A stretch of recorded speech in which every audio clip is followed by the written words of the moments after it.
That's right! Welcome to the side of the ring because it's time for Ringside. Got a bunch of news lined up for you, ladies and gentlemen. So without further ado, we're just gonna whack! Quote, The Rock is expected to fully embrace his heel turn, according to WrestleVotes. His character will be inspired by his 2003 Hollywood Rock run. WrestleVotes has also heard there will be, quote, Rock-branded Cody CRYBABIES merchandise, and closed their X post with, quote, The story is just beginning. The thing about The Rock is that, love him or hate him, okay, you're going to be interested in what he has to say. And that was also true when The Rock was running around, being a movie star / wrestler. And it's ironic that now he's an even bigger movie star, which has subsequently made him an even bigger wrestler, just because his name has managed to pass the zeitgeist. And I am really curious to see how he's going to interact with the fans, simply because, he's been out for a while, and I don't want to say that he's lost like all charisma, but it's like, he hasn't really interacted with the fans like on such a frequent enough basis that I'm curious as to how it's going to be, because he was able to do it back in 2003, and they were eating out of the palm of his hand then, and they're eating out of the palm of his hand now, really, even the fact that they're booing him still obviously means that he can draw huge reactions, and he's going to be on SmackDown, this week with Roman Reigns. So I'm curious how they're going to, because Roman is very serious, and I doubt that they're going to like fully lean into Rock cracking a bunch of I don't know, I don't know. I don't know what to expect. I doubt it's going to be too many jokes, if if 2003 is anything to go off of,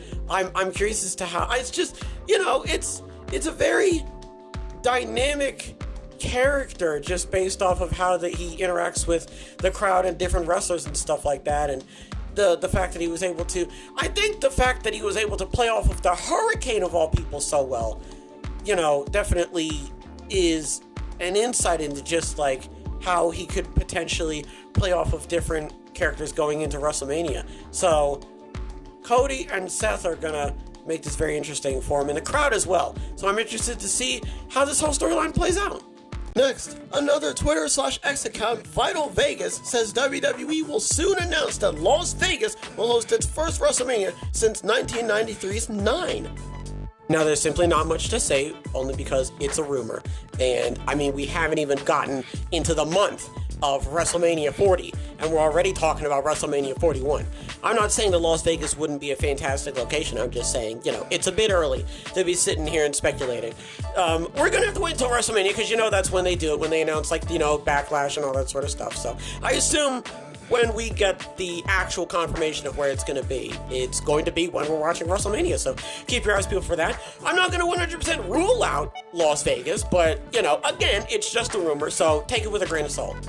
Sticky with WWE, an Elimination Chamber match preview that was briefly posted on WWE.com listed the entrants for the Women's Chamber match in Australia as Becky Lynch, Bianca Belair, Liv Morgan, Jade Cargill, Naomi, and Tiffany Stratton. So 3 of them have already been confirmed. I don't want you to sit here and think that this is a spoiler, because let's be honest with ourselves, it's not, right? Tiffany Stratton and Naomi and Jade Cargill. Tiffany Stratton just signed to SmackDown, and she's already in an Elimination Chamber qualifying match, and she's going up against Shotzi, right? Naomi just came back in the Royal Rumble, and she's going up against Zelina Vega. And Jade Cargill, maybe I'm just blind, but I have not seen which qualifying match Jade Cargill is going to be a part of. But the fact that it's those 3, okay, I don't understand how you're expecting Zelina. Listen, and this is no offense to them, but I don't understand how you're expecting Zelina Vega and Shotzi and the mystery third woman to even have a chance. Which is unfortunate, because everybody already knows the outcome, but it's a smart outcome. It's what you need to do, right? There's no better people to fill the slot than these 3 women who have just recently, arrived on the scene. Not so much I would say Jade and Naomi, but you get what I'm trying to say here, right?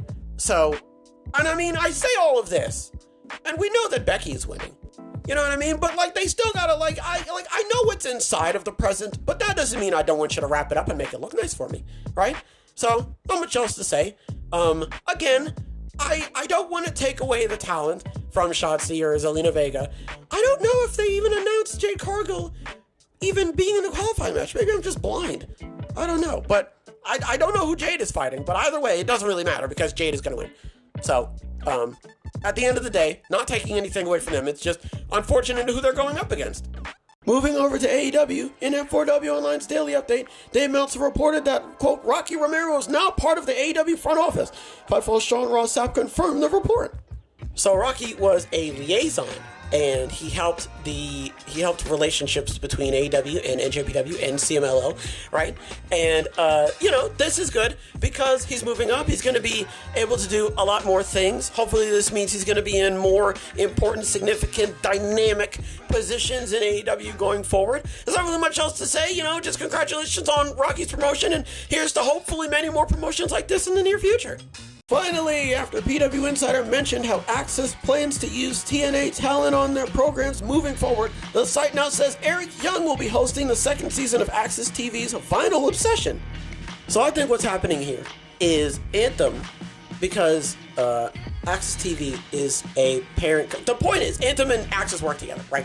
I think what's going on here is Anthem is taking all of the TNA wrestlers and they're throwing them into, we're just going to call it the mainstream media, just for the sake of conversation. They're throwing them into the mainstream media to be like, hey, do you recognize this guy? Well, I hope that what they're going to do here is, hey, this is this guy from this TV show. This is Josh Alexander. He's on TNA. He does a lot of matches. You should come watch him. Or I hope it's going to be vice, where it's like, hey, you're watching TNA right now. You should know that the guy in the ring was also on this TV show that you may also like. I know what they're trying to do. It's very smart.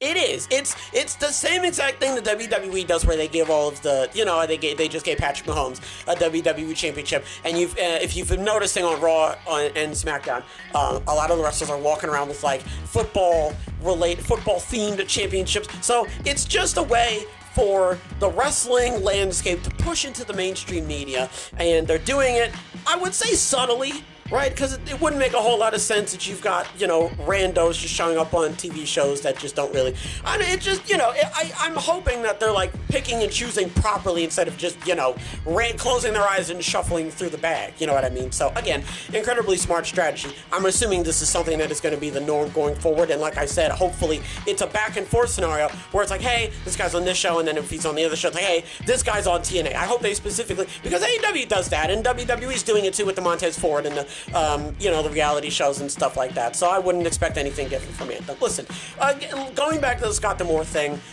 it's what happens. This is more than likely what they were going to be doing anyway, whether Scott was here or not. You know what I mean? So, this isn't out of the realm of possibility. Listen, again, great, and here's hoping more stuff like this happens in the future.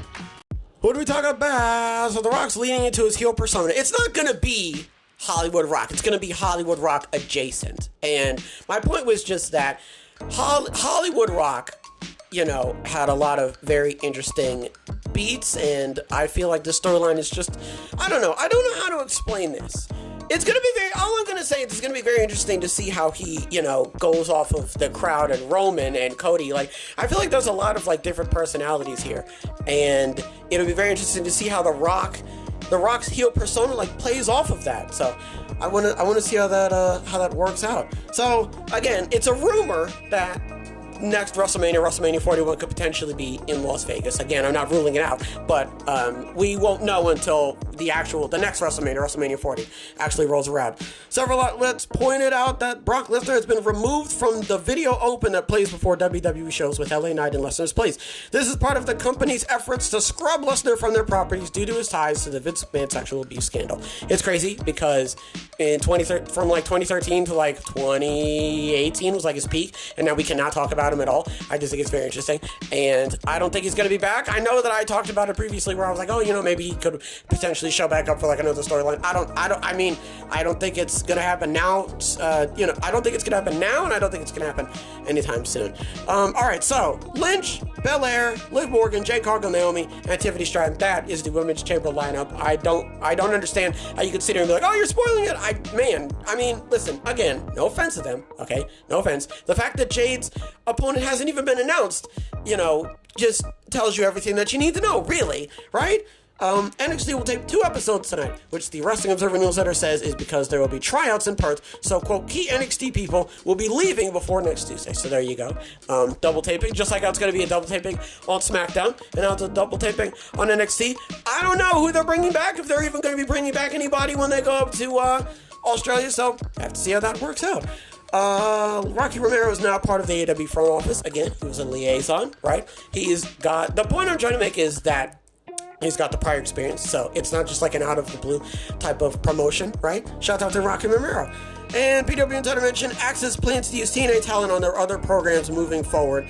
Eric Young will be hosting the 2nd season of Access TV's Vinyl Obsession. And then Josh Alexander and Frankie Kazarian are also going to be doing a bunch of programs as well. And I'm hoping that it's going to be, hey, he's on this show, you know, see him here. And then, hey, he's wrestling, see him on this show on this time. You know, WWE does it, AEW does it. So hopefully that's what's going to end up happening.